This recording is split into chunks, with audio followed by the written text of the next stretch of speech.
What if the flood we all grew up hearing about wasn't the first one? What if the Sumerian tablets that scholars have been staring at for over a century aren't describing the beginning of human memory at all, but the last clear echo of something much older, an earlier catastrophe that nearly erased the world long before history began? Down in the broken plains of southern Iraq, where the air shimmers with heat and the ground splits under the sun, tiny fragments of clay still wait in the dust. 5,000 years ago, someone pressed a reed into those wet tablets, one careful wedge at a time. Every mark is a decision. Every line is a choice. And behind some of those choices, there's something else, a memory of water so vast, so final, that it had to be written down. But memory is a strange creature.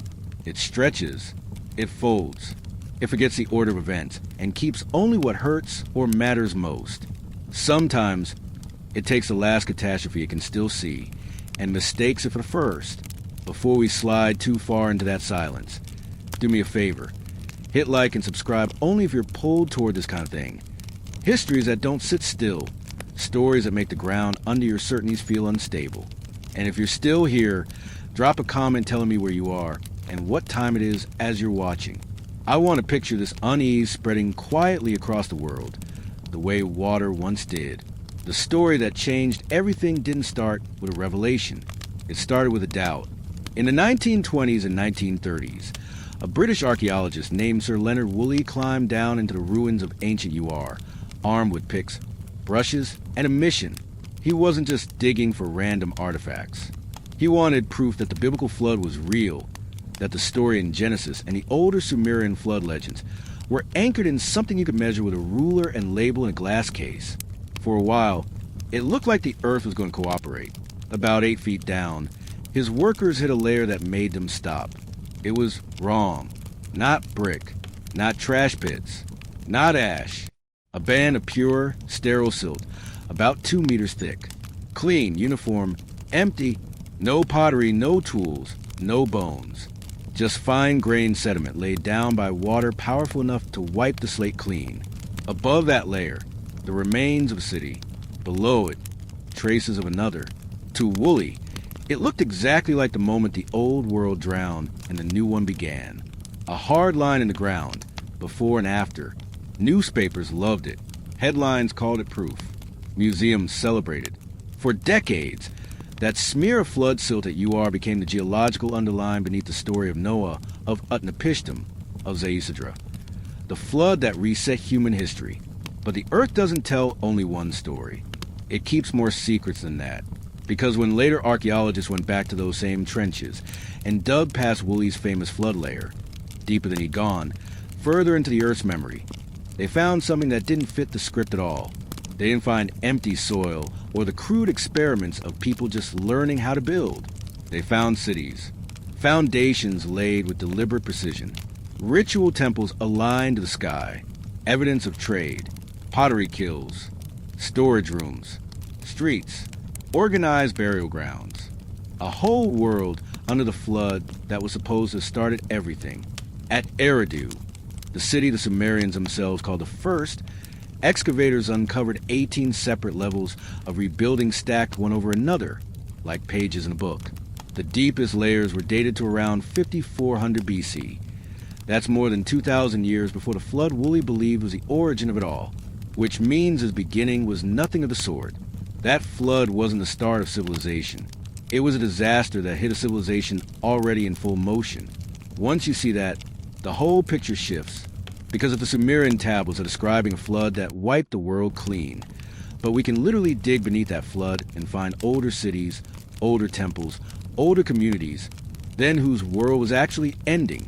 And if the tablets insist the earth was scrubbed back to its beginning, mountains covered, foundations destroyed, what exactly are they remembering? Clay doesn't exaggerate. It doesn't dramatize. It doesn't spin. It just keeps whatever was pressed into it before it hardened. But the people who pressed those stories into wet clay weren't eyewitnesses. The scribes carving the flood myths into tablets weren't sitting on boats watching cities disappear in real time. They were writing down something else. A story already old when their grandparents were children. A memory carried from mouth to mouth, shoreline to shoreline, camp to village to city. A memory of water so overwhelming it didn't just erase houses or fields. It erased landscapes. Sometimes I imagine those tablets at night, when the museum lights go out and the halls go quiet. They lie there in the dark, behind glass, while the air conditioning hums and the world scrolls past on phones outside. Each one is a frozen moment of panic and intention. We have to remember this. We can't let this vanish. The fingers that shaped those marks are long gone. The cities they wrote about are buried under meters of silt and sand. But the memory, somehow, the memory is still here, and it whispers something unsettling, that the flood we thought we understood. The Mesopotamian Deluge scholars like to connect to UR, to Woolley's layer of sterile silt, wasn't the only one. It might not even have been the main one. It was just the last flood close enough in time to still have names attached to it, still have a clear storyline, still be written down in terms we can follow. Before that flood, there was another, older, larger, slower, maybe, but more total. So catastrophic that by the time the Sumerians came along, it had already drifted out of history and into myth, which means the real question was never, did the Great Flood happen or not? The real question is, which flood are we talking about? The ruins of UR stick out of the Iraqi desert like broken teeth. Jagged walls, sun-whitened bricks, half swallowed by sand. In summer, heat stops being an idea and becomes a physical weight. The horizon wavers. Distances lie. The only sound is wind scraping across old stone, lifting dust that might once have been someone's doorway, someone's bed, someone's roof. This is where Woolley arrived in 1922. Not with YouTube theories or fringe ideas, but with a very specific goal. Find the flood. Not a flood, the one in Genesis. The one hinted at in Sumerian myths. The one that divided time into before and after. He wanted proof not just in the poetic sense, but in the museum sense. Layers, samples, objects you could tag and exhibit and point to and say, there it is. And in 1929, he thought he had it. The Sumerian version of the story is simple in shape, even if its implications are anything but. A man named Zayusadra, later called Atrahasis, then Utnapishtim in Babylonian versions, receives a warning. The gods have decided humanity is too loud, too chaotic, too disruptive. They're tired of the constant noise, the endless activity, the way humans keep disturbing divine order. So they decide to clean the slate with water. One god, Enki, takes pity. He whispers through the reed wall of Zayusadra's house, telling him to build a boat, to seal it with bitumen, to load it with his family, with craftsmen, with animals, with everything needed to survive and rebuild. The flood comes. 7 days and 7 nights. The waters rise. Mountains vanish. Cities dissolve. When it's over, the boat comes to rest on a mountain. Zayusadra steps out into a world scrub-bare. The gods, surprised and maybe impressed that life has slipped through their fingers, grant him immortality. From that thin thread, civilization is woven again. For a long time, scholars treated all of this as myth with a capital M. Emotionally true, symbolically rich, but not literally tied to any specific event. Then Woolley's men hit that 2-meter band of lifeless silt. And suddenly, the line between myth and mud blurred. 8 feet down, the pick stopped pinging against brick and started slicing into fine, clean clay. No trash, no artifacts, no signs of human life, just water-laid sediment. They dug through it, and on the other side, they broke into a different world. Older pottery, different building styles, another civilization entirely. The flood layer sat between them like a scar. Woolley stepped back, looked at that neat diagram of before and after carved into the earth, and said, there it is, the flood. For a while, that was enough. But archaeology doesn't stay satisfied. It keeps digging, and the deeper they went, at UR, at Shurapak, at Kish, at Eridu, the more the story began to change. Because below that final line of silt, the earth wasn't empty. It was crowded. And that's where everything we thought we knew about the flood starts to fall apart. So Woolley thought he'd found the moment history hit reset. But as more trenches opened and more dust was brushed away, The ground quietly disagreed. Underneath that neat, cinema-worthy image, a single flood drawing a line between chaos and civilization, there was something much messier, much older, much more unsettling. At Shurapak, another city tied directly to the Sumerian flood story, archaeologists found the same thing Woolley did at UR, a thick, sterile band of silt, a water-laid layer that cut across the site like a horizontal scar, separating one era from another. Above it, Sumerian houses, streets, storage yards. Below it, not wilderness, not scattered campfires. A city, stone foundations, mud brick walls laid in careful lines, streets with right angles, drainage channels carved deliberately into ground to manage water and waste. This wasn't early humans fumbling around with civilization. This was civilization already in motion. At Kish, it got even stranger. Excavators didn't just find one flood layer. They found three separate bands of silt stacked on top of each other, each one representing a major flood event, each one marking a break in the city's story. Flood, rebuild, flood, rebuild, flood, rebuild. And each time, beneath the silt, organized settlement, houses, public buildings, evidence of trade, life. The flood Woolley thought was a flood was starting to look like just one bad chapter in a much longer series. But the site that really blew the story wide open was Eridu. The Sumerians themselves treated Eridu like the origin point. In their texts, Eridu is the first city, the place where kingship descended from heaven, the spiritual ground zero of civilization. So when archaeologists went there in the mid-20th century, they expected to find something like a single, clear start layer, the place where humans went from simple settlements to proper urban life.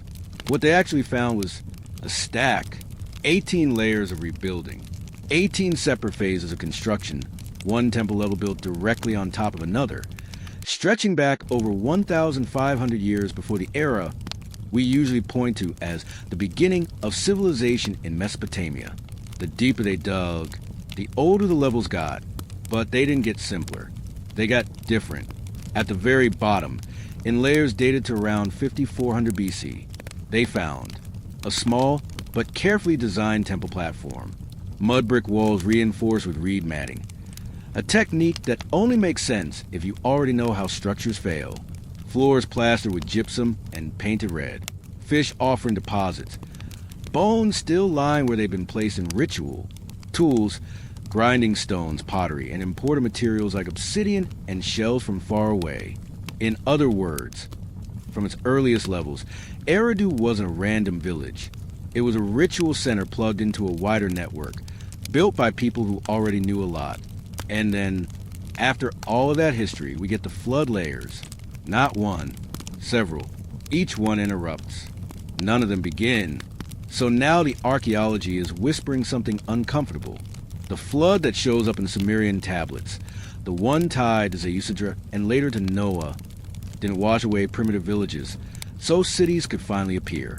It hit a world where cities were already old. It didn't start civilization. It crashed in the middle of it. And once you see that, something else becomes obvious. Floods don't show up as big bangs at the start of timelines. They show up as breaks, interruptions. They are not prologues. They are cuts. And the deeper you go in the ground, the more cuts you find. You can see it in the excavation reports if you look closely. The language gets cautious, almost shy. At UR, Woolley's team noted unexpected complexity in the pre-flood levels. At Eridu, the earliest temples were described as too accomplished for their date. At Shurapak, one line stands out. The settlement below the flood stratum shows no signs of being foundational. That's archaeologists speak for, this doesn't look like the beginning of anything. So if the flood layer isn't the beginning, what is it? Maybe it's something else. Not the birth of civilization. But the moment someone decided, we cannot afford to forget again. Because that's the other side of the story. Not the mud, but the clay. If you want to understand what the Sumerians thought they were doing when they wrote about the flood, you can't just look at the dirt. You have to look at the tablets. Thousands of them. Some no bigger than your hand. Some heavy enough to need two hands. All covered in cuneiform. those tiny wedge-shaped marks pressed into clay with the tip of a reed. When this writing system first appeared around 3400 BC, it wasn't used for myths or poetry. It was used for receipts, grain deliveries, sheep counts, beer ration for workers, the boring backbone of an organized society. But humans don't invent writing and then stop at bookkeeping. Over time, cuneiform became the Sumerians' main weapon against forgetting. They wrote down laws and court decisions, hymns and prayers, letters between cities and kings, medical recipes and omen texts, star catalogs and planetary tables, and eventually the big stories, creation myths, epics, and flood narratives. And here's where it gets interesting. When you read enough of these flood stories, not just from one tablet, but across versions, across centuries, you start to notice something odd. There's one early text scholars called the Eridu Genesis. It survives in fragments. Large chunks are missing, but what's left is enough to see the shape. The gods create humans. Humans multiply. Cities appear. Human noise and chaos disturb the gods. The gods decide to send a flood. Enki warns Usidra. Usidra builds a boat, seals it with bitumen, saves the seed of all living things. The flood lasts 7 days and 7 nights. When it ends, he makes an offering. The gods grant him life. All of that will sound familiar if you've ever heard the Noah story or the later Babylonian versions. But buried in the Sumerian lines, there are phrases that don't quite fit the one-time event idea. Phrases like, the cities destroyed once more were gone. Mankind was judged again for their clamor. As before, the waters rose again. Those aren't the kind of words you use to describe something that's never happened before. Those are the words you use when this isn't the first time. Modern translations often smooth these things over, turning them into poetic intensifiers or ignoring the repetition. But in the original language, the grammar is pretty clear. The flood isn't treated as a one-off. It's treated as a pattern, which raises a pretty big question. If this flood is happening again, then what was the first one? That question pulls us to the strangest document the Sumerians left behind. The Sumerian king list. On the surface, it looks simple. It's just a list of cities and their kings. How long each one ruled, which city held kingship at what time, all the way from the distant past of dynasties we can verify with other sources. But then the numbers show up and everything stops making sense.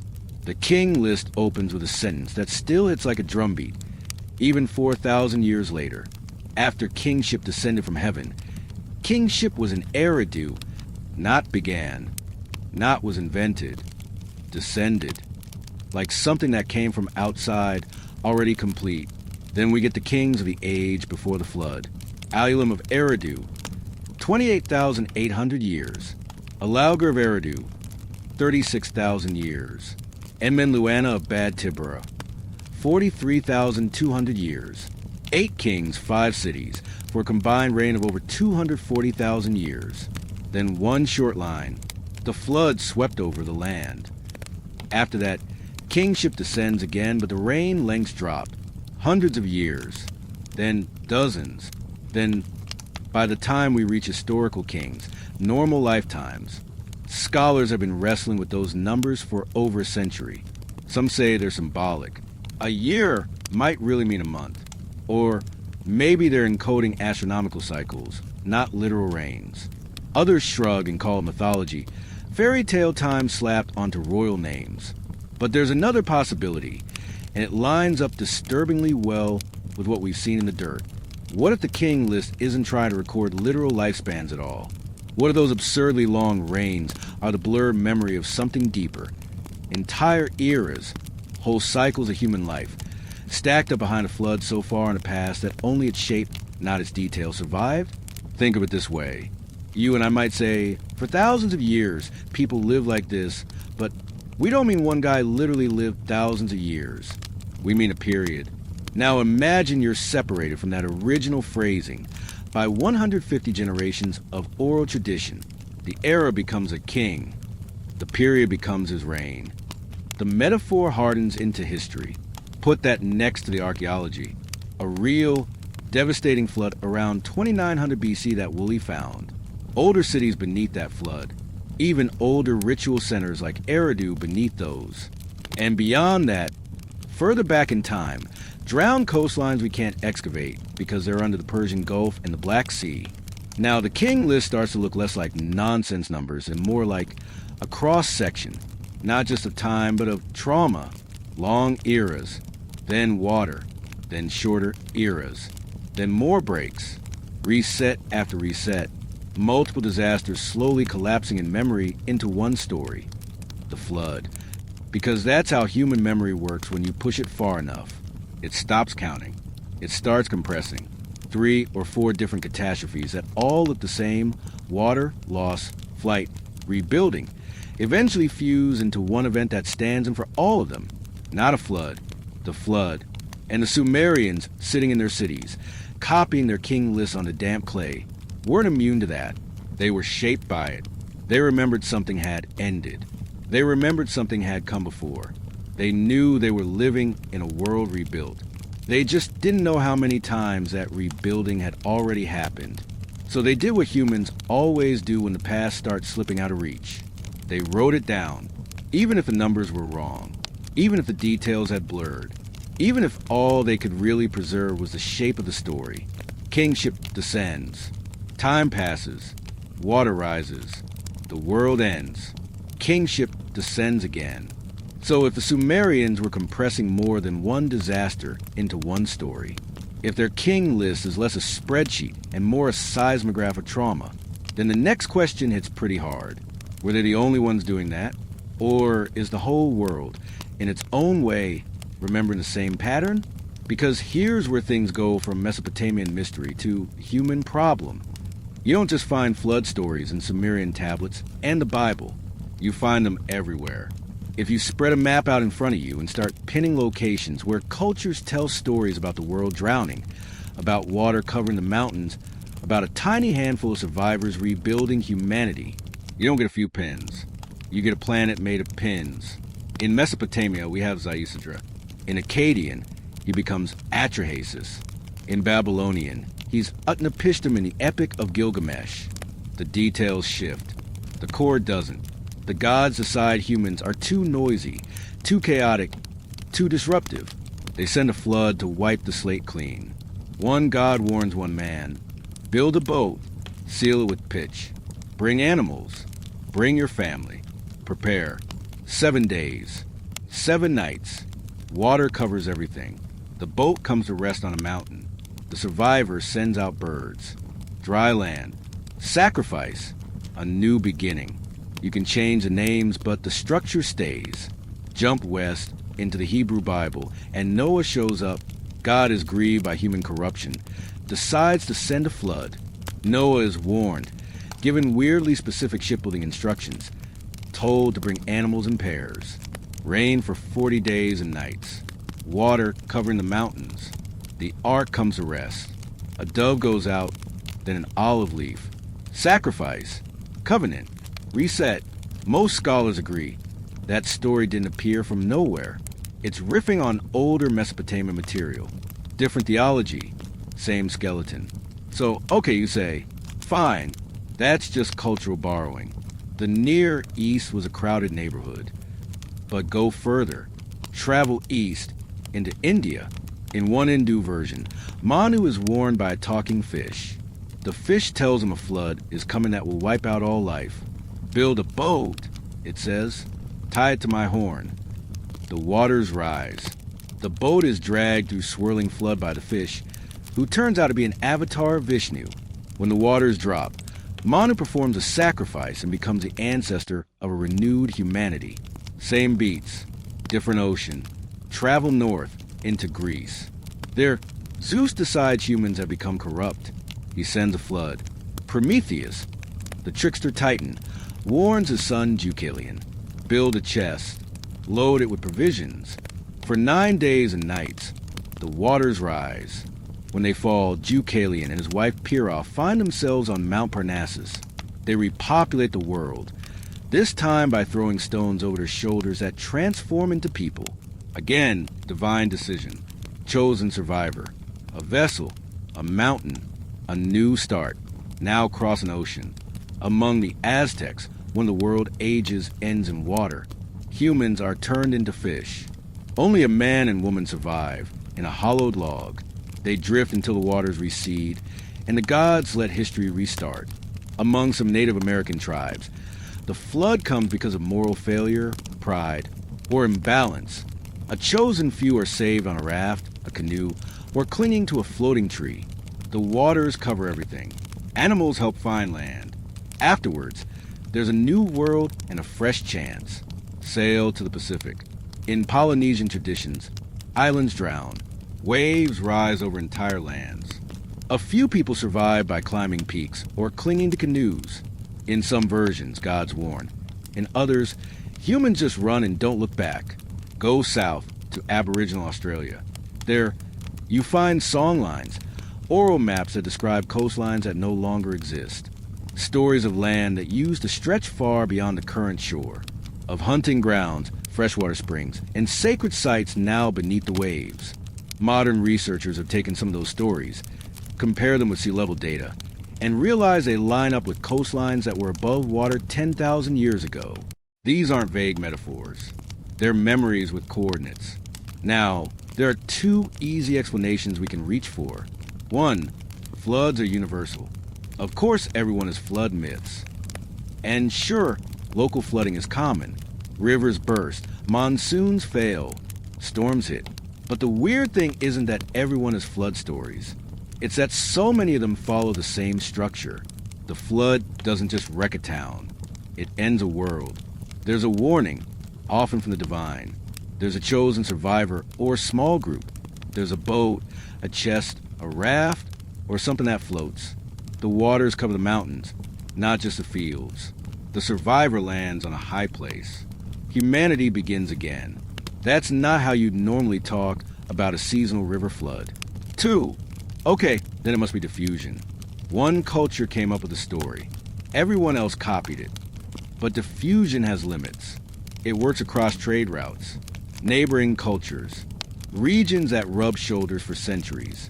It doesn't easily explain why islanders thousands of miles from Mesopotamia still tell their own version, long before there was any contact with the Near East. So maybe there's a third option. What if flood myths aren't copies of one story, and they're not random coincidences either? What if they're different cultures trying to describe the same kind of experience? Not one global disaster that happened in a single week, but a series of huge water events spread across thousands of years in different places, during a time when the planet itself was changing shape. To understand that, we have to zoom out, way out, from archaeology to something bigger, the end of the last ice age. Around 20,000 years ago, during the last glacial maximum, sea levels were about 120 meters lower than they are today. That's not a poetic number. That's coastlines in completely different places. The English Channel, a broad river valley you could walk across. The Bering Strait, a land bridge between Asia and North America. Huge stretches of what's now ocean, flat, fertile plains where rivers met the sea. And one of those lost plains matters a lot for our story, the Persian Gulf. Today, it's a shallow arm of the sea between Arabia and Iran. But back then, before the meltwater rose, it was a massive low-lying basin, a green river-fed valley where the Tigris, Euphrates, and other rivers flowed together before emptying into the Indian Ocean further out.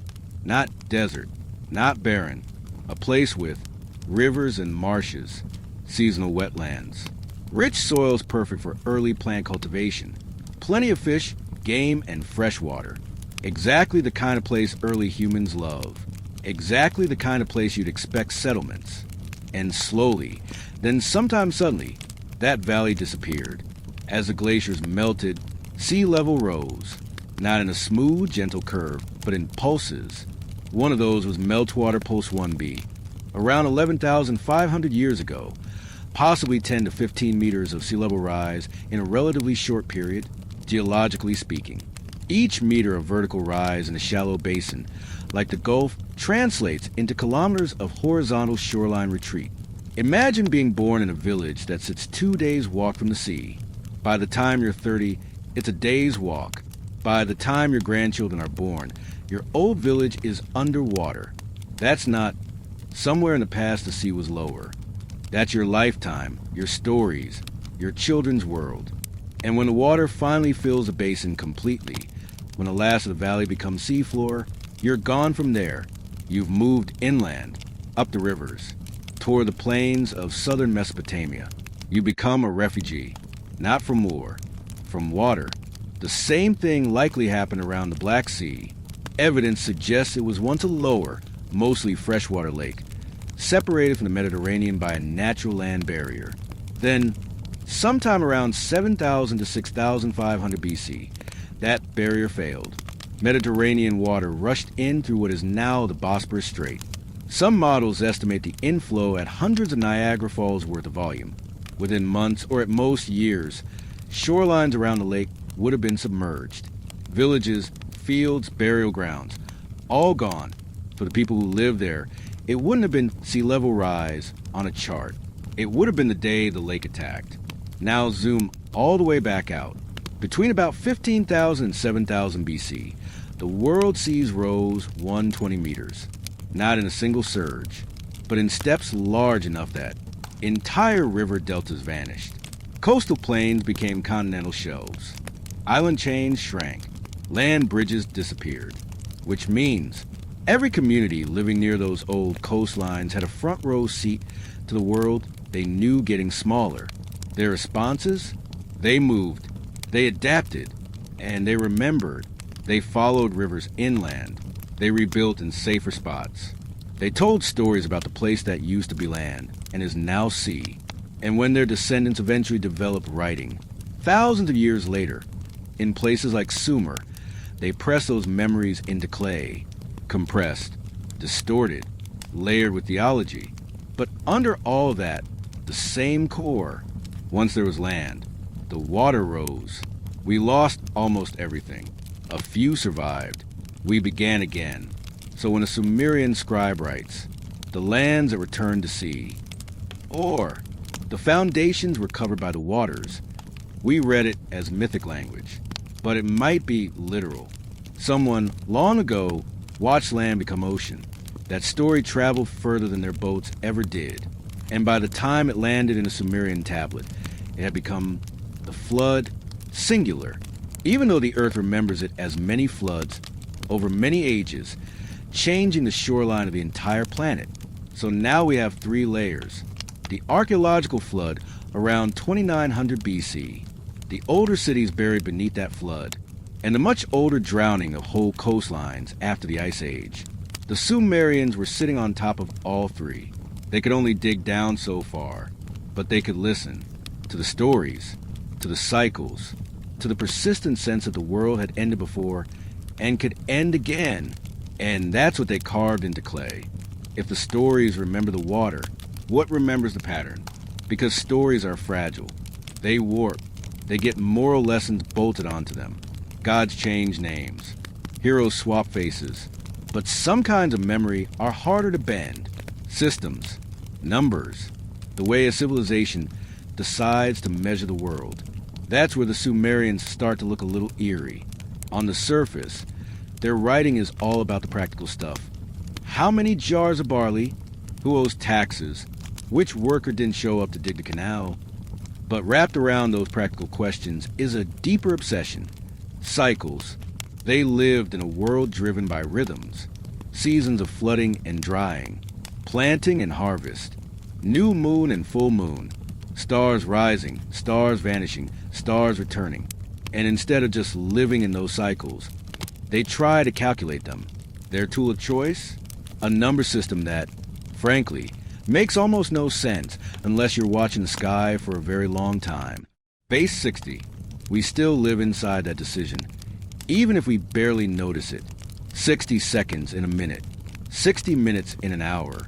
24 hours carved as 2 by 12. 360 degrees in a circle. 12 months in a year. The zodiac split into 12 slices of 30 degrees. We've buried the logic under digital clocks and phone calendars, but the skeleton is still Sumerian. Base 10 comes from fingers. Base 60 comes from patterns. A number that is insanely convenient if you care about division.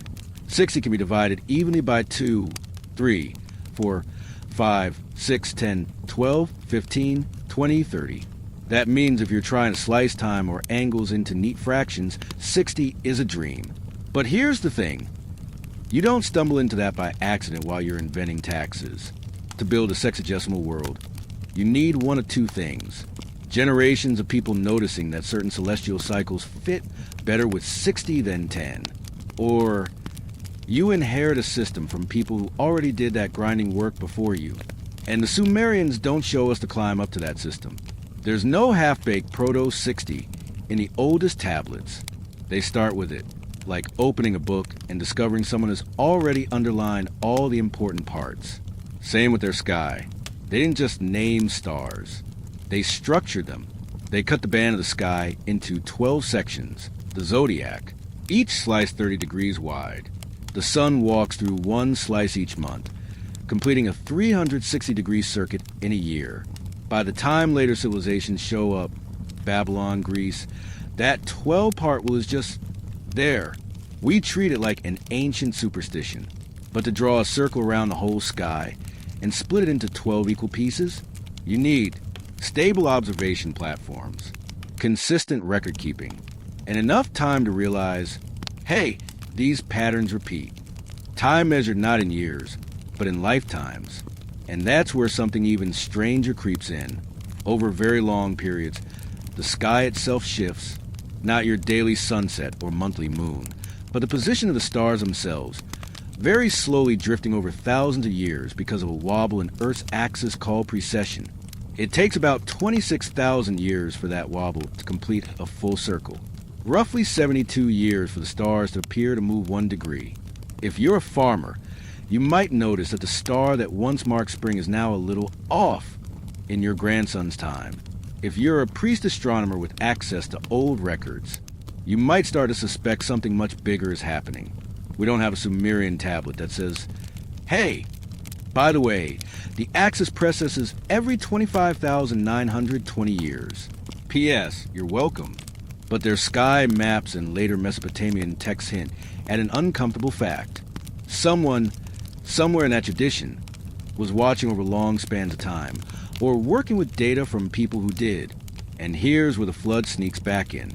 For ancient people, the sky wasn't just pretty, it was a clock, a warning system. When to plant, when to expect storms, when the river would swell, when things might go wrong.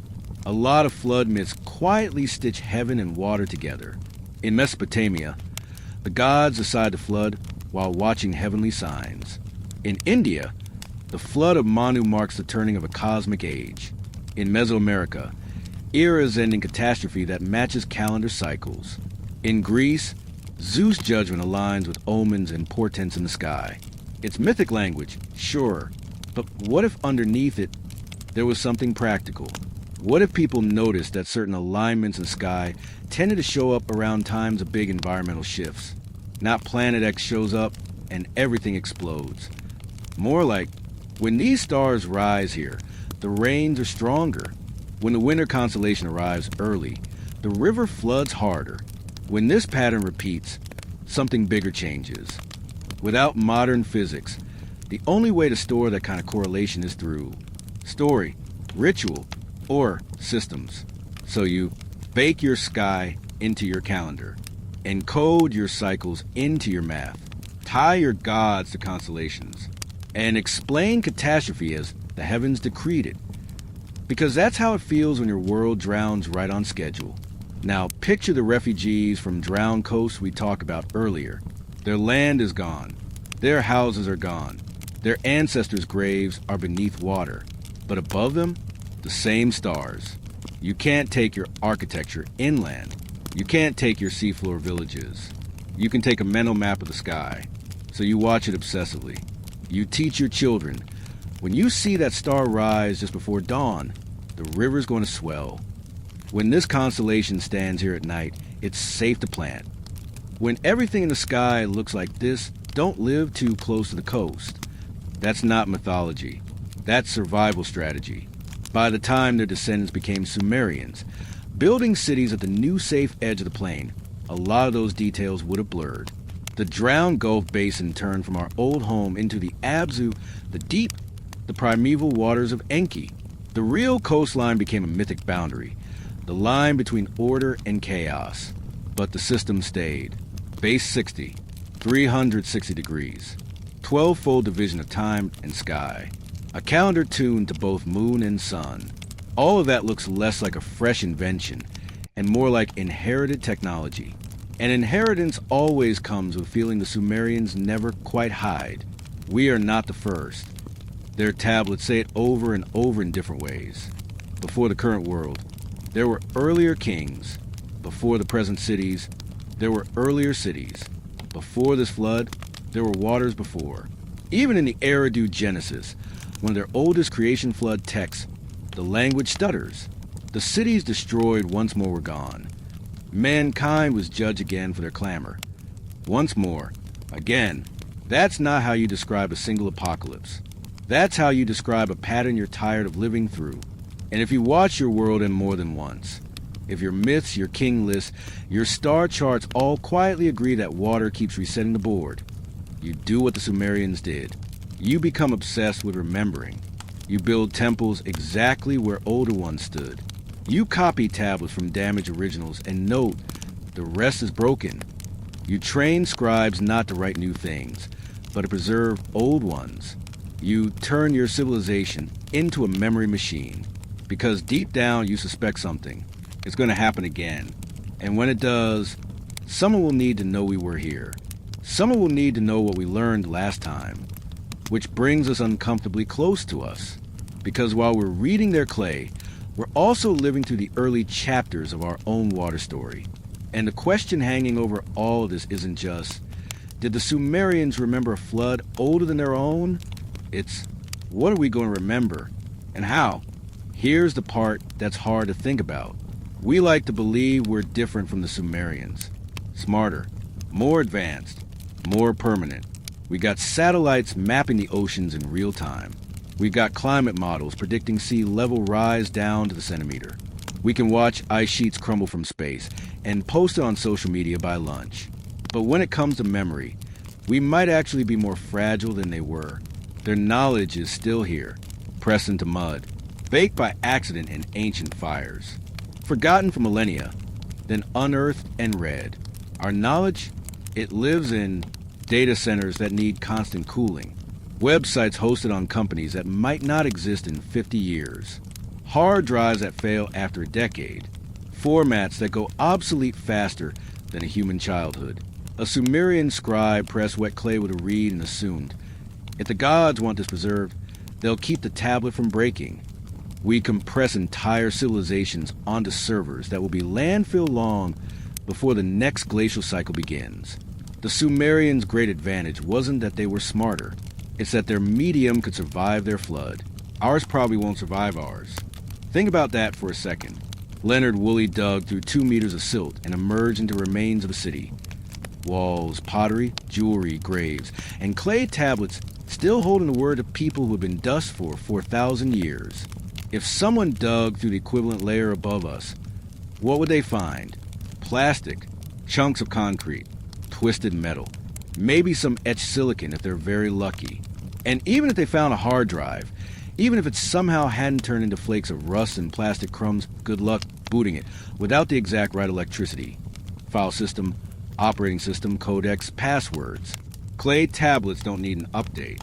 We do, which means that in a weird way, we're more like the pre-writing cultures that came before Sumer than like Sumer itself. We have more information than any civilization in history, but it's all sitting on top of an incredibly fragile stack of assumptions. The power stays on. The networks stay working. The institutions that maintain them don't collapse. The climate doesn't destabilize so far that cooling a data center becomes the hardest part. The Sumerians had already watched their world drown once. Twice, maybe more, by the time they really lean into clay. Their choice of medium feels almost paranoid, like they'd learned the hard way. Write it in something water can't erase. If you'd lived through rising seas, if you'd heard your grandparents talk about lands that used to be dry and are now part of the ocean, you'd be picky about what you trusted to carry memory, too. They didn't pick stone. Stone is heavy, slow, reserved for kings and gods. They picked mud. Cheap, everywhere, reproducible. If a tablet broke, you made another. If a library burned, the fired clay often survived the flames.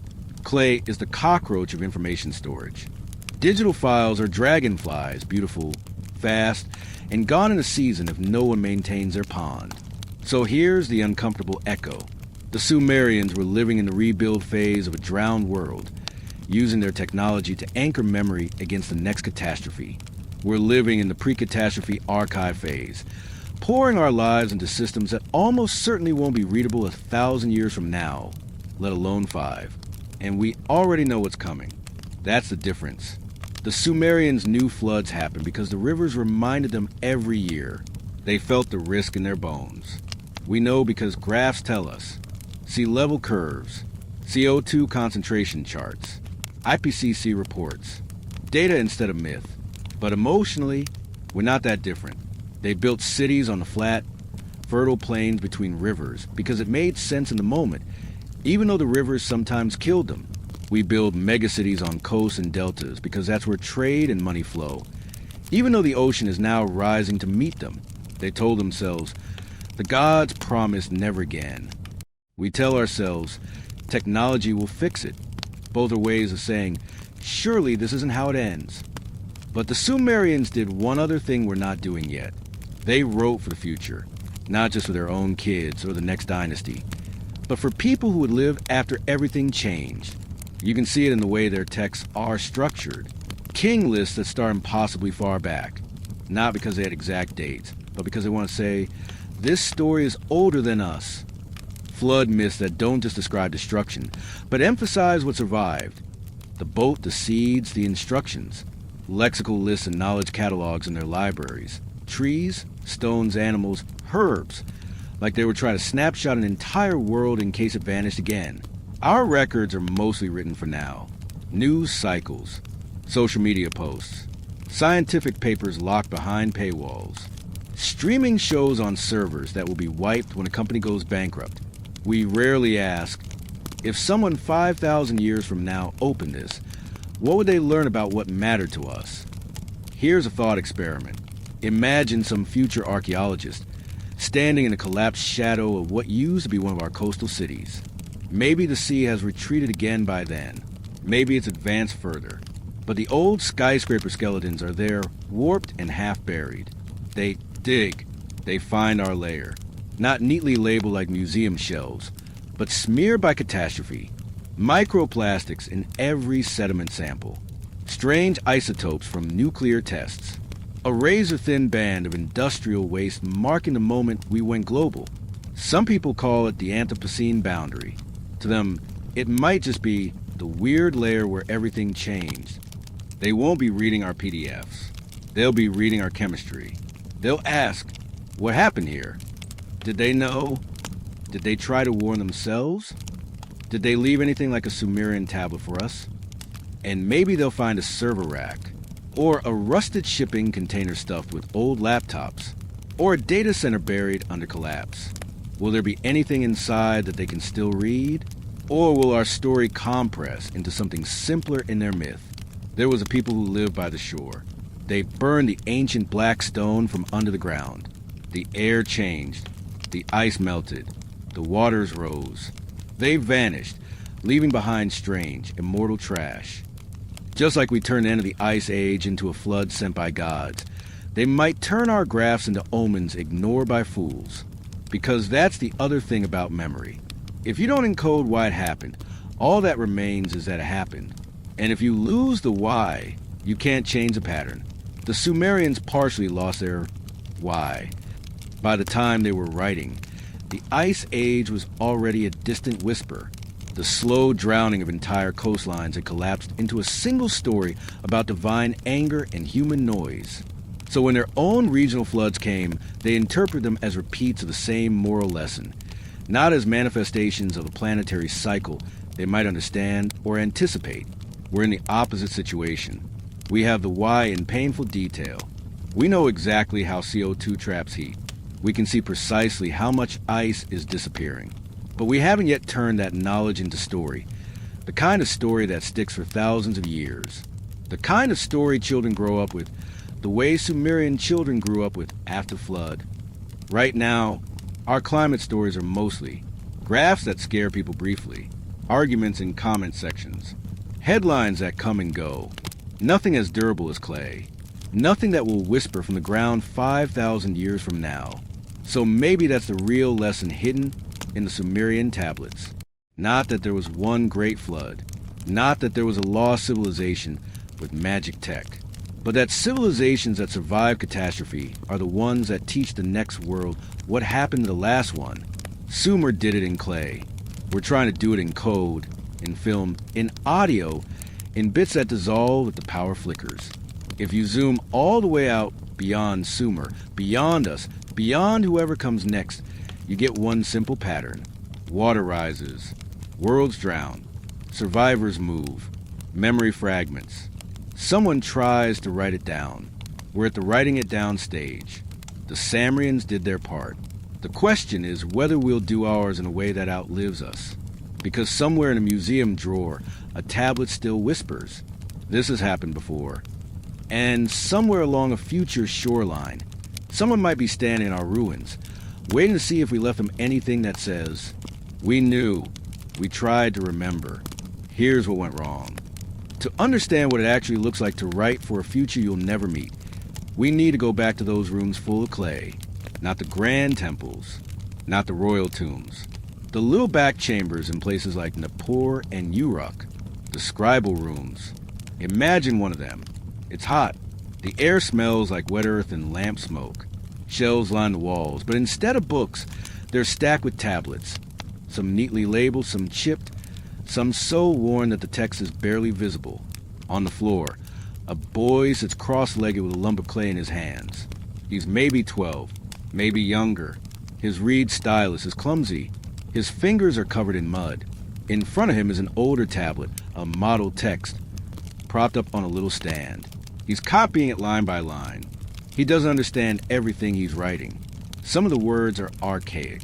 Some belong to a dialect nobody actually speaks anymore. Some refer to gods and places and ages he's only ever heard about in stories. But the rule is simple. Copy exactly. If there's a crack in the original, he notes it. If a sign is unclear, he writes the rest is broken. If his teacher corrects a wedge, he scrapes the clay smooth and presses it again. He's not composing. He's transmitting. In his mind, this isn't romantic. It's school. It's homework. To us, it's something else entirely. Because that boy's fingerprints are still on the tablet. You can walk into a museum today, press your face close to the glass, and literally see the ridges of his thumb where he turned the clay a little too quickly and smudged the edge. If you could reach through time and dust and security systems, you could line your own thumb up with his. 5,000 years collapsed into a single touch. He didn't know he was writing for you. He thought he was writing for his teacher, for his city, for his temple. But his work outlived all of them. The city collapsed. The temple fell. The library burned or was buried. Empires came and went. The clay remained. And because it did, we can read not just their stories about floods, but the way they thought about preserving them. That scribal boy wasn't just learning vocabulary and grammar. He was being plugged into a chain.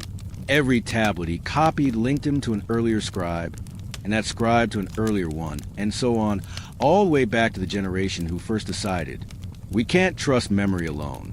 We need something harder than water. Look at the kinds of texts they prioritized in those schools. They didn't just copy myths for entertainment. They copied lists of plants and their uses, lists of stones and metals, lists of birds, fish, and animals, lists of cities and their gods, lists of professions and tools. In other words, reference material. If you wiped the civilization and all you had left were these lists, you could start rebuilding the basics. What grows where, what stone is good for what, which fish live in which waters. These weren't just cultural treasures. They were backups. That's what makes their flood stories feel different once you zoom out.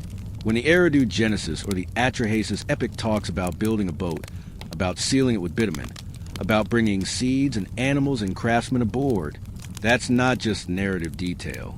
It's procedure disguised as myth. Here's how you survive when the world fills with water. Here's what you'll need when you step out into nothing and have to start again. We read it as literature. For them, it was part warning, part manual. And then there's the king list. On the surface, it's pure bureaucracy. Names, cities, reign lengths. But they copied that thing obsessively. Different cities made their own versions, added their own dynasties, updated it like a cosmic spreadsheet. Why? Because for them, it wasn't just a list of rulers. It was a timeline of catastrophes.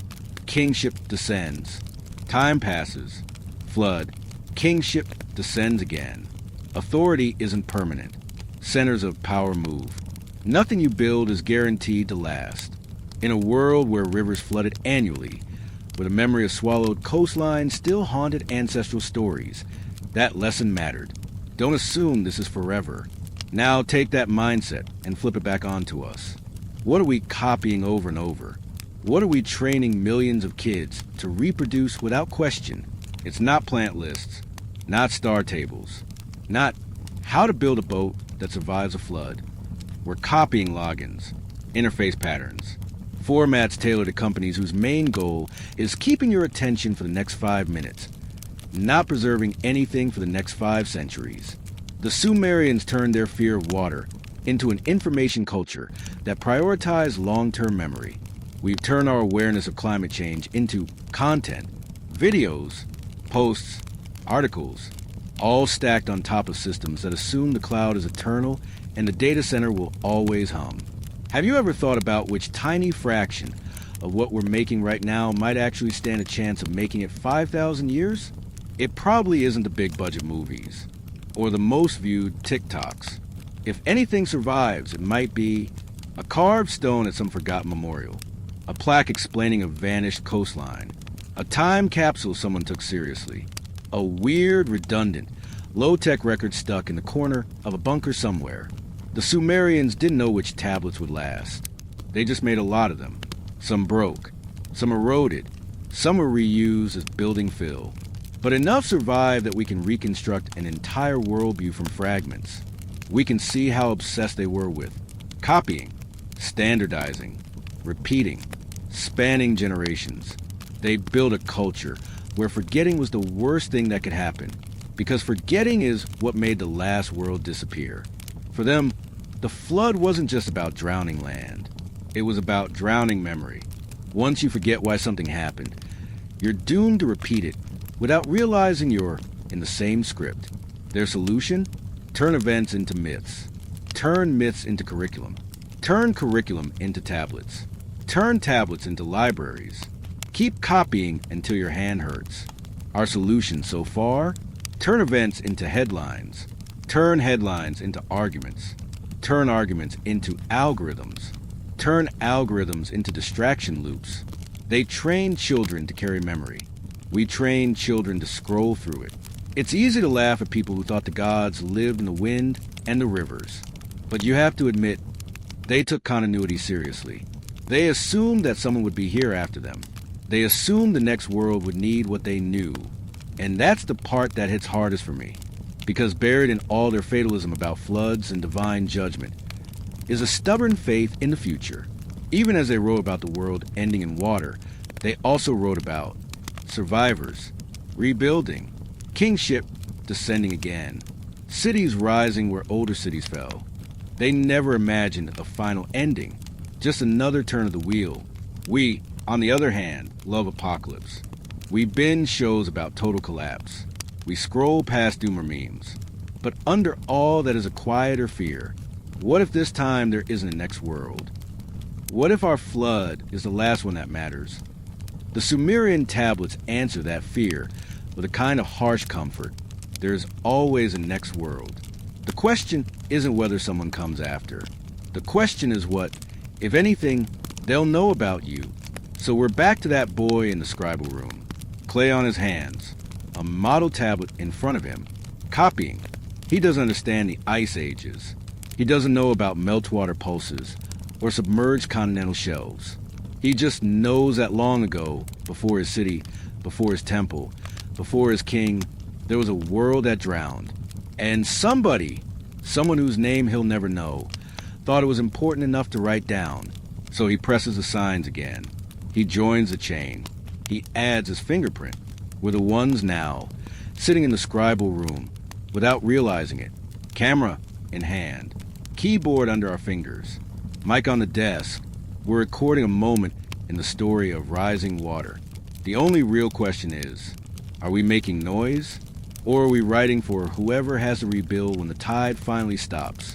So let's flip the camera around. We spent all this time staring backward, into trenches, into clay, into a world that drowned, rebuilt, and wrote about it. Now imagine someone doing to us what we've done to Sumer. Say it's 5,000 years from now. The sea levels rose. Coastlines redrew themselves. Our cities, at least the ones we built near the water, which is most of them, are gone. The people who come after us, whoever they are, will dig. They always do. They'll sink test pits into what used to be Miami or Shanghai or Amsterdam or Bangkok. And at some point their shovels will hit our lair. Not a band of clean silt like Wooly found. Ours will be louder. A compressed horizon of concrete dust, twisted rebar, glass shards, rusted steel. Microplastics in every grain of soil. Strange synthetic chemicals that never fully break down. If some future Wooly stands at the bottom of that trench, he won't be looking at sterilized clay. He'll be looking at the geological signature of us. The Anthropocene pressed into rock. Above our layer, whatever comes next. Below our layer, the normal Holocene world, the one we inherited and then edited. Even if our hard drives fail and our servers corrode, that physical trace will remain. A line, a boundary. The same way we look at that 2-meter silt band at UR and say, yeah, something happened here. Future archaeologists will look at our plastic-rich rubble horizon and say, right there, that's when the world changed. They might not know the details at first. They might not know about Netflix or TikTok or influencer beef or which billionaire bought which app that year. They'll see something else. A sudden spike in carbon trapped in ancient ice cores. A layer of weird pollen from huge fields of monoculture crops. Fossils of chickens, billions of them, all the same size, all the same age, spread across every continent like a single global species we designed as food. They'll see that we turned the whole planet into one giant archaeological deposit of us. And then, same as we did with Sumer, they'll start asking questions. How fast did this happen? Did they know? Did they leave any records that show they understood what they were doing? That last question is the haunting one, because the answer is yes. We did. We are. Right now, we're writing reports, filming documentaries, publishing articles with headlines like, we have 10 years, and the window is closing, and what we do now matters. We're making podcasts and TikToks and YouTube videos about climate tipping points and feedback loops, and 1.5 degrees Celsius, and 2 degrees Celsius, and everything after that. We're basically carving our version of flood myths in real time. But here's the catch. The Sumerians chose clay. We chose cloud. Their medium hardens with time. Ours decays with it. Baked clay tablets can sit in the dirt for 5,000 years and still be legible. Try that with a Netflix server, or an SSD, or a social media post locked behind a password on a platform that only existed for 12 years before it pivoted, collapsed, and took all its data with it. Future archaeologists might know from the rocks and ice that we warmed the planet and melted the ice and raised the seas. But will they hear our own words about it? Will they see how we argued, how we panicked, how we joked to cope, how we tried, maybe too late, to change? Or will most of our voice vanish in a kind of digital dark age, leaving only the physical wreckage and a few weirdly durable artifacts, engraved plaques, carved memorials, maybe some random Voyager-style record we flung into space? This is where the Sumerians feel less like ancient strangers and more like people trying to tap us on the shoulder. Because they didn't just write stories. They built redundancy into memory. They taught scribes to memorize key texts word for word, kept the same myths and lists in multiple cities, recopied everything regularly, used a medium that could survive fire, water, invasion, and time. They didn't trust that one copy in one place was enough. They lived in a world where libraries burned and cities flooded, so they assumed loss and design around it. We live in a world where backup is easy. Copying is instant, so we assume permanence. It's on the internet. It'll be there. Will it? If a Sumerian scribe heard that, I think he'd just stare at you, then pick up his stylus and go back to pressing wedges into clay. Because here's the thing. It's not that they were more advanced than us. We can do things they couldn't imagine, but they were humble in one way we're not. They never assumed memory would survive on its own. They treated remembering as a job, a craft, a responsibility. And it shows. We want to believe we're different, that our story won't get compressed into a single layer the way theirs did, that someone will know the nuance, the details, the arguments, the attempts, the failures. But if you zoom out far enough, if you look at the planet on Sumerian timescales, centuries, millennia, what are we really? We're a pattern, a spike, a flood of carbon instead of water, a sudden reconfiguration of coastlines and climates. From that distance, with the same kind of scar they were, a line in the rock, a before and after. And just like we stood in Wooley's Trench and argued about what that silt meant, local flood, mythic flood, compressed memory of many, someone will stand in hours and argue about us. Did they cause this on purpose? Did they not see it coming? Did they try to stop it? Did they leave instructions? That last question loops us right back to Sumer's flood tablets. Because whether they knew it or not, those scribes did leave instructions. Not how to build a smartphone instructions. Deeper ones.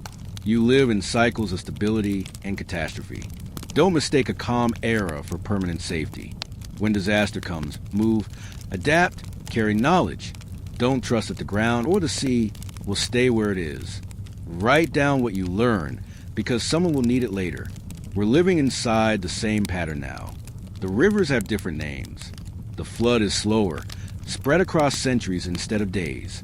The agent isn't a god. It's us, but the shape, it's familiar. The question Sumer throws at us across 5,000 years isn't, will there be a flood? We already know the answer to that. The question is, when the layer we leave behind becomes someone else's mystery, what will it say about how we handled the rising water? When future archaeologists look at our ruins, will they see a civilization that went down drunk on denial, or one that woke up late, but still tried to hand something useful over the wall of time? The Sumerians couldn't save their drowned coastlines. Neither can we, but they could encode what they'd learned about living in a dangerous world. So can we, and maybe, just maybe, that's what matters in the long run. Not whether we stop every storm, but whether we leave more than just wreckage. Whether we leave memory, whether we decide, like some ancient scribe in a hot little room in the poor, that what we know is worth pressing into something that can survive the next flood. Because if there's one message echoing through every cracked tablet in flood myth and impossible king list, it isn't the world ended. It's the world changed. We were there. We remembered. Your turn. So let's say we actually take that seriously. Let's say we decide to treat memory the way the Sumerians did, not as a side effect of living, but as a project. Where would we even start? Because here's the difference between us and them. They lived in a world where the catastrophe was mostly behind them. The big ice had already melted. The seas had already risen. Their grandparents had already fled the drowned coasts and rebuilt inland. They were living in the aftermath. Try to preserve what little survived. We're living in the buildup. We're inside the rising curve. We can still argue about how steep it gets. We can still pretend things might go back to normal. They couldn't. For them, normal was a story about somewhere else. A place where the rivers ran differently, where the land extended further, where their gods' temples stood on ground that didn't exist anymore. So they did the one thing you can do when normal dies. They built a new one, and they anchor it with stories. If you look at Sumerian myth with that in mind, it changes flavor. The gods aren't just characters. They're frameworks. Enlil, the god whose decision unleashes a flood, he's a force of order taken too far. The drive to reset when things get messy. The part of reality that doesn't negotiate. Enki, the god who warns Usudra, who whispers to the reed walls. That's the part of the universe that wants continuity, that protects knowledge, that cheats extinction by slipping information through cracks. Those aren't just divine personalities. Those are roles. One side clears the board. The other side keeps the rules of the game alive. We've given those forces different names. Physics, ecology, probability, innovation, stubborn human hope, but we're still playing the same conflict. On one hand, rising seas, feedback loops, heat domes, collapsing glaciers. On the other, engineers, farmers, storytellers, archivists, kids in climate marches, scientists with graphs, random people talking about this online at 3 a.m. You and me, Enlil and Enki, recreated in algorithms and comment sections. The Sumerians encoded that tension in stories because that's how you smuggle difficult truths into brains. You make them entertaining. You make them memorable. You make them emotionally sticky enough that people pass them on. Which brings us back to something kind of funny. If you zoom out far enough, this video you're listening to right now, in a weird way, it's exactly the thing we've been talking about. It's a story about floods and memory made to be watched in the dark, on a phone or a laptop, while you're probably procrastinating something else. It's trying to do what Sumerian myths did, wrap uncomfortable information in images and mood and narrative, so your brain doesn't reject it immediately. We're not carving clay. We're carving time. 30, 40, 50 minutes of your attention, hoping some part of this sticks, so that when you scroll away, when you go back to your life, there's still a voice in your head that remembers. This has happened before. We're not special because it's happening. We're special because we know it's happening. Sumer didn't know that. They didn't understand CO2 or radiative forcing or global climate models, but they understood patterns. They saw that water comes suddenly sometimes. They saw that what looks eternal, cities, coastlines, kings, can vanish in one bad season, one bad storm, one unlucky year. And they built a culture around that awareness. We built one around the idea that things will always scale. More energy, more growth, more speed, more everything. We're just now hitting the edges of that story. You can feel it in how people talk. We can't keep doing this. Something's wrong with the seasons. It shouldn't be this hot. Fires didn't used to be like this. Little cracks in the narrative. Tiny myths in the making. So what does a new story look like? Not a Sumerian one. Not a we angered the gods, now they drown a story. A story that fits what we actually know, but still does what theirs did. Forces us to remember. Makes us act. Gives us a way to understand loss that isn't just despair. Maybe it starts with something simple. We're not the main characters. That sounds depressing, but it's actually kind of freeing. The Sumerians thought kingship descended from heaven. We think progress rises from us. Both versions put humans at the center. But the floods don't care. Ice doesn't care. Oceans don't care. We're not in charge of the cycles. We're just living inside them. Once you accept that, the questions shift from, how do we stop everything from changing? To, how do we change in ways that don't erase us? Sumer answered that with cities and tablets and rituals. They clustered around rivers, invented irrigation, standardized weights and measures, tracked the stars, and recorded everything. Their survival plan was bureaucracy and myth. Ours might be different. It might look like cities that bend instead of break, energy that doesn't come from burning ancient sunlight, food systems that survive weird weather, and story systems, movies, podcasts, streams, videos that make us feel this moment deeply enough that we don't treat it like background noise. Because you don't change for fact alone. You change for feelings attached to facts. The Sumerians attached awe and fear and meaning to floods. They didn't just say, yeah, big storm. That sucked. They turned it into the hinge of history. They told their kids. Everything before that, another world. Everything after, ours. That is power, not in a mystical way, in a psychological way. It gave them a sense of destiny and humility at the same time. Destiny, because they were the survivors. Humility, because they knew their foundation was pretty fragile. We mostly have destiny. We like origin stories that go, we got smarter, we built tech, we'll figure out. We're a civilization, we'll figure it out. And in some ways, that's true. We figured out incredible things. But Sumer is a reminder that sometimes the figuring out comes after crash. Sometimes the task isn't to avoid every impact. It's to avoid forgetting. If you think of human history as a long hallway of lit rooms, floods are the moments when the lights go out. Memory is the wiring that brings electricity back. Sometimes the fixtures are different.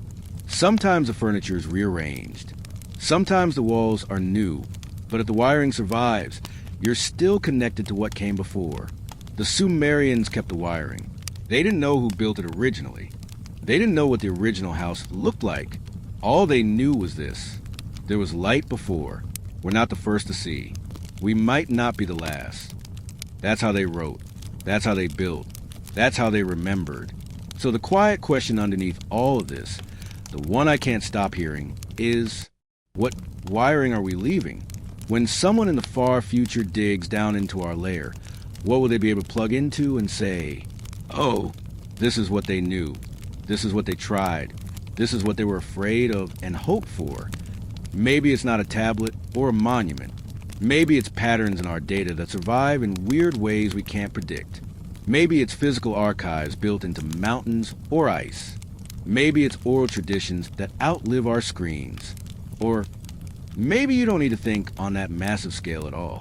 Maybe the wiring is closer, smaller, personal, the conversations you have, the stories you tell your kids, the way you talk about this time, as a random bad patch, or as a hinge, as the end, or as the moment where we remembered we weren't the first civilization to stand at the shoreline and decide what kind of ancestors we were going to be. We look at Sumer and say, they were writing myth. For all we know, they thought they were making content. Temple readings, festival performances, stuff to fill the long evenings. They had no idea we'd be dissecting their flood scenes thousands of years later, trying to reconstruct what actually happened. You have no idea who's going to watch you from that distance, or what tiny part of what you say or do will survive to represent your entire world. That's the messed up beauty of all this. We don't get to choose what lasts. We only get to choose what we offer to the future. The rest is geology, and luck, and time. So maybe the real question isn't will we be remembered? It's if some fragment of us makes it to the next flood, some file, some story, some physical ruin, what do we want to say?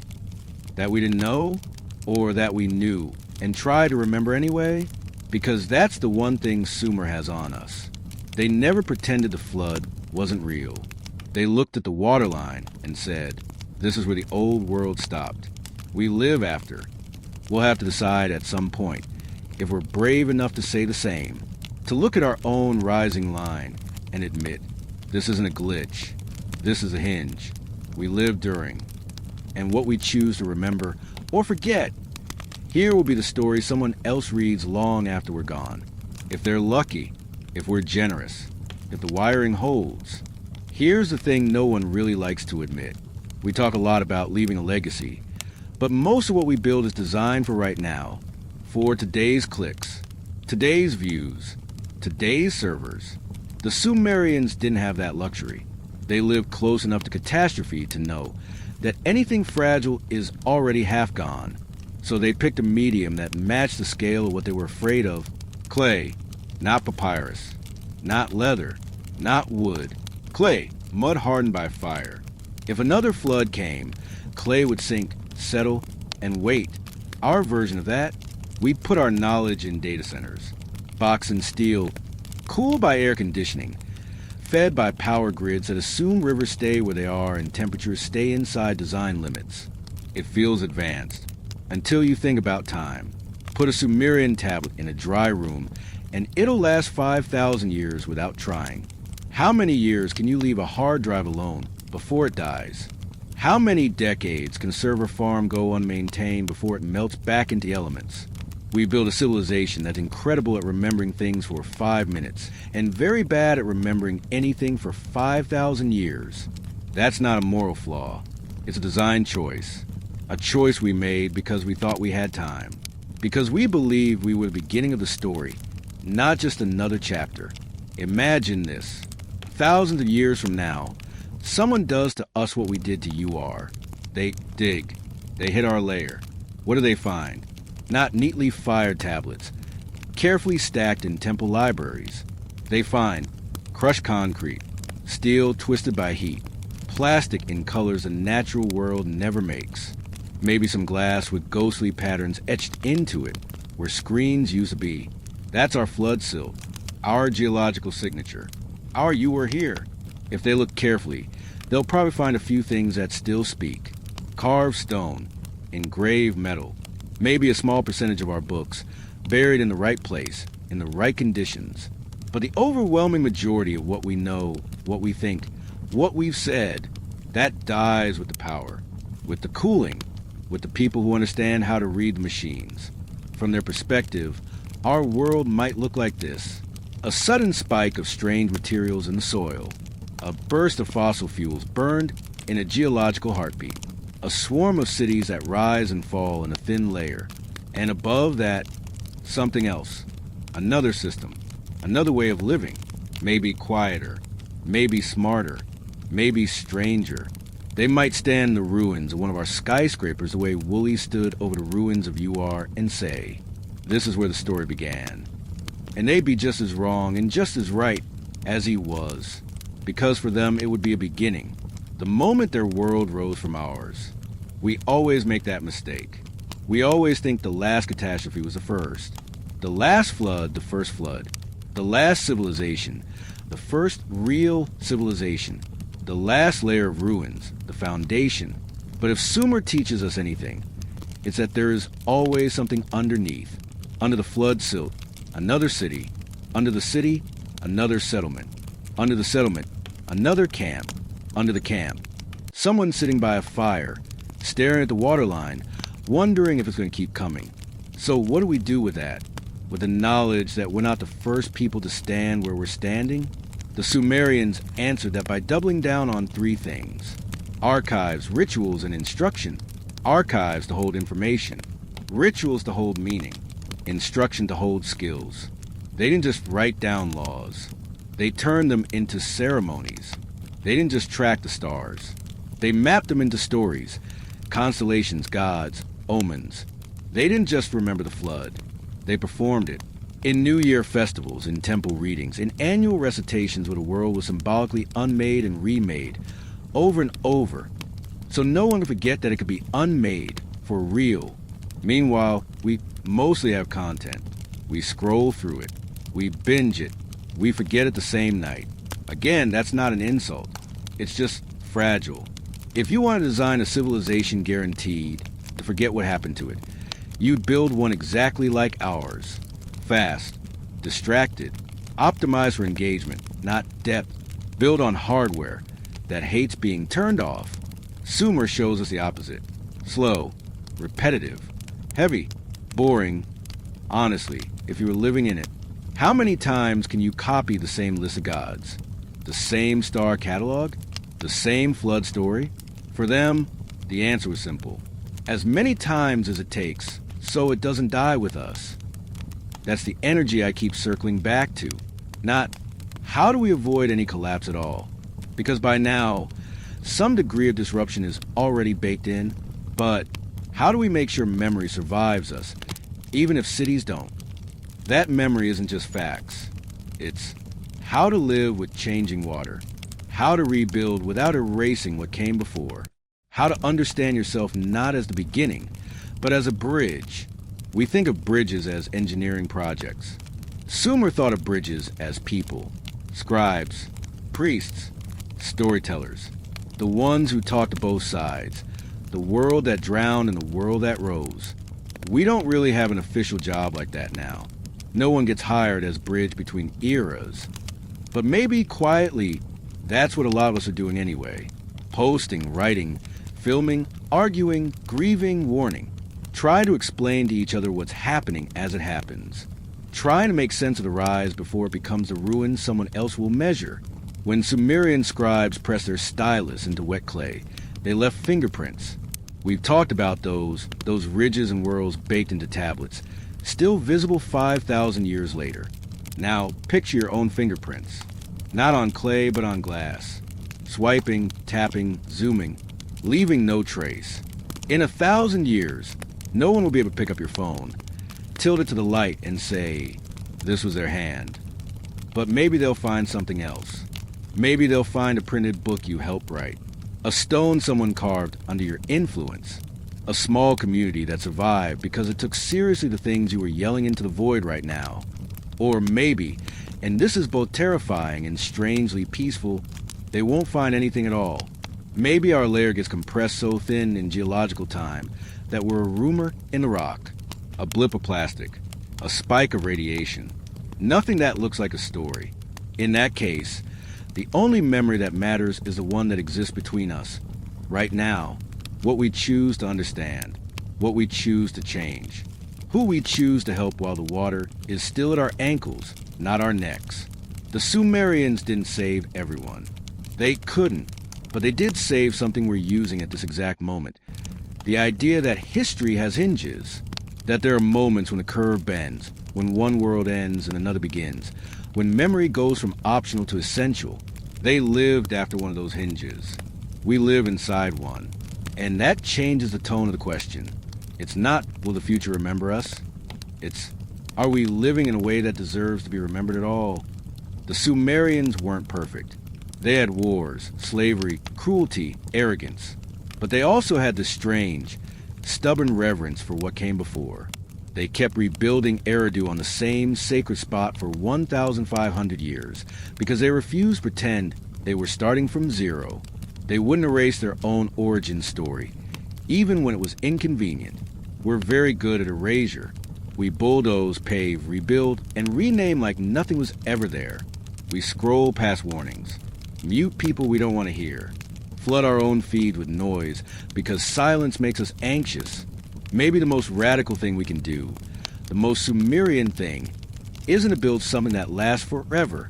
Maybe it's just to refuse to forget while we're still here, to sit with the discomfort, to know the water is rising and not look away, to admit out loud to ourselves and each other. This isn't the first time. We're not the first ones. But we might be the first ones who knew in advance and still had a choice. What we do with that choice, that's our tablet. We're writing on it every day, whether we mean to or not. If the Sumerians could look forward 5,000 years and see us standing here, scrolling and streaming and arguing about their tablets on glowing rectangles, what do you think they'd say? I don't think it would be, wow, you're so advanced. I think it might be closer to, you have time, you have warning, you have reach. What are you doing with it? Because here's the uncomfortable contrast. They inherited disaster. We are creating ours in slow motion. They watch the water rise because ice sheets collapse thousands of miles away. We watch the water rise because of choices we make every day. Burn this, build that, cut here, drill there. We know the mechanism in a way they never could. We have models, graphs, satellite images, animations. They just had seasons and stories.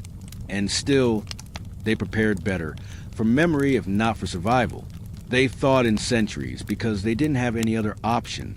We think in quarters, in election cycles, in how long a video can hold attention before the viewer swipes away. Imagine trying to explain that to a Sumerian scribe. Yes, we have the ability to communicate instantly with anyone on Earth, but we mainly use it to argue with strangers and watch dance challenges. They'd stare at you like you'd lost your mind.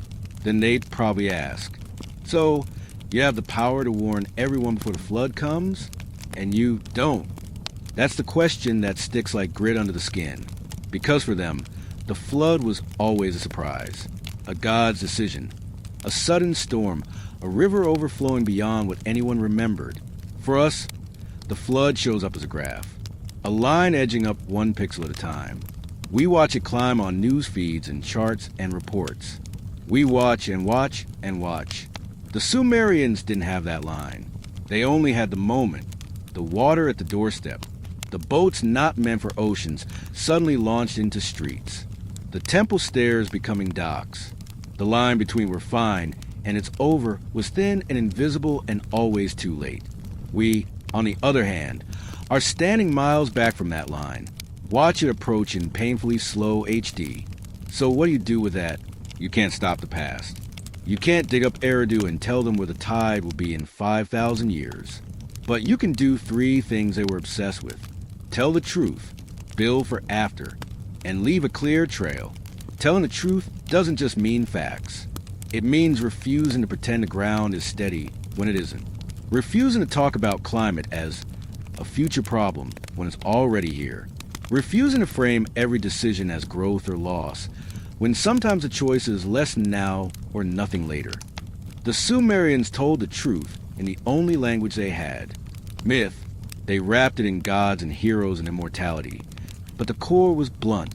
We drowned. We rebuilt. It can happen again. We can tell the same truth in graphs and documentaries. And yes, in videos like this. Different tools. Same job. Then there's building for after. The Sumerians built with clay because it survives fire and water. We build with convenience. Lightweight, cheap, disposable. But not everything has to be. Some things can be designed with after in mind. Not just monuments and bunkers, but archives that don't require constant power. Libraries that keep physical books in multiple places. Seeds stored in more than one vault in more than one country. Local skills that don't vanish when the internet blinks. It sounds dramatic until you remember how fragile our systems actually are. One glitch and a bank can't find your money. One storm and an entire city loses access to food delivered just in time. One cyber attack and millions of records vanish. We've optimized for efficiency, not resilience.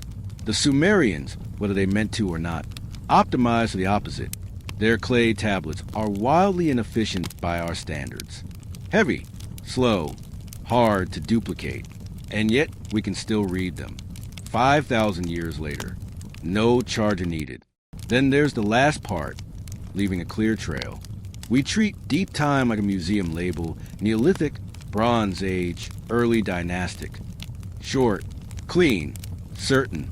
The reality under those labels is Messier, lost languages, destroyed records, oral histories that almost didn't make it. The only reason we know Sumer existed at all is because a tiny fraction of their efforts to remember survived. Not their grand palaces, not their bustling markets, their admin, their boring stuff, receipts, lists, syllable drills for trainee scribes. The kind of thing we delete without thinking. What does that say about what might survive us? Think about what you're making right now. Not just if you're a creator, but as a person. Every conversation, every decision, every post. Individually, they're tiny. Together, they shape how our era behaves at the edge of a predictable disaster. That's the trail. The next civilization might not see the individual footprints, but they'll see the direction. Did we walk toward the water, pretending it wasn't there? Or did we turn inland, even when it cost us? The Sumerians' trail is clear in hindsight. They were trying, desperately, to hold on to something slipping away. Knowledge, systems, stories. They didn't save everything. They couldn't. But they saved enough that 5,000 years later, a stranger on the other side of the world can sit in the dark, put in their headphones, and feel a chill when a line of ancient text whispers. The flood swept over. We get to decide what line someone reads from us. Maybe it's, they knew and did nothing. Maybe it's, they knew and tried too late. Or maybe, if we're willing to be a little less efficient, a little less comfortable, and a lot more honest, it's something stranger. They knew. They changed. They left warnings and tools and stories. And because of that, we're still here. That's not guaranteed. It's not even likely, if we keep going exactly as we are. But it's possible. And possibility is all any generation has ever had. The Sumerians wrote for us without knowing our names. We can do the same. Not by carving tablets, though honestly, it wouldn't hurt to have more things in stone, but by building ways of living that don't assume the ground will stay still. Ways of living that would make sense even if someone woke up tomorrow in a world with less power, less stability, and more water. Because someone might. And they might look back across whatever survives, our ruins, our myths, our stray bits of data, and ask, did they see it coming? Did they care? Did they try to send us anything besides trash and heat? If you're still here, watching this, it probably means you feel that question somewhere in your chest. That unease. That sense that history is not just long ago, but right now. That we're not separate from people who lived through older floods. We're just the latest version. The latest test. So here's my small human scale ask. Don't let this just be an interesting story. Let it haunt you a little.